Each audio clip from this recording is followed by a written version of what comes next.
L'Union africaine a adopté en janvier dernier le protocole de la libre circulation des personnes, des biens et des services en Afrique. Depuis, plusieurs pays africains ont en effet décidé de lever les barrières frontalières, accélérant la réalisation de ce projet ambitieux. Jusqu'à présent, 32 pays membres ont signé le protocole. Le Rwanda a franchi une étape supplémentaire et le Kenya et les Seychelles ont permis aux Africains d'obtenir des visas à leur arrivée. Ainsi, l'Éthiopie a mis en place le visa électronique permettant aux voyageurs d'effectuer un séjour de 30 ou de 90 jours. Déjà, ces mesures portent leurs fruits. Le nombre de touristes au Rwanda a augmenté. Les chiffres sur la balance commerciale ont également cru. Même le nombre des conférences qui se tiennent à Kigali et dans d'autres villes a augmenté. Lundi, l'Union africaine a officiellement lancé une nouvelle étude qui porte sur les avantages et les défis de la mise en œuvre du protocole de la libre circulation.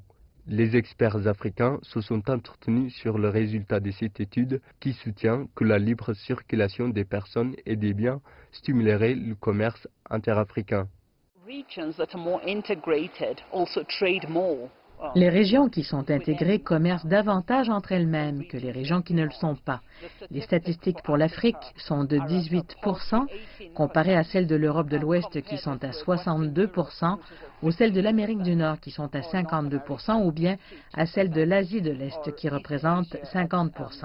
Donc les régions qui sont plus intégrées, les régions où il y a une libre circulation des travailleurs et des compétences, tendent aussi à commercer davantage entre elles-mêmes. Nous savons également que le développement d'infrastructures sera favorisé. Toutefois, des questions concernant la sécurité et le terrorisme s'affichent parmi les principaux défis qui entravent la réalisation de la libre circulation. Sur le continent, on a des défis sécuritaires et on a des défis liés au terrorisme.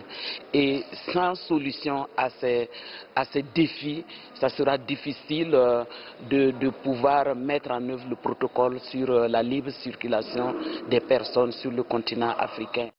La commissaire a appelé les pays membres de l'Union africaine qui n'ont pas encore signé le protocole à le signer et ceux qui l'ont signé à accélérer le processus de ratification. Les questions de la contrebande de drogue et de la migration clandestine faisaient aussi partie des défis principaux qui impliquent la ratification du protocole de la libre circulation des personnes et des biens qui comprend également le droit de résidence et d'établissement. L'étude a à cet égard souligné la nécessité de renforcer les institutions de sécurité nationales et régionales et d'harmoniser les lois nationales avec le protocole. Zinab Halefom, CGTN français, Addis Abeba, Éthiopie.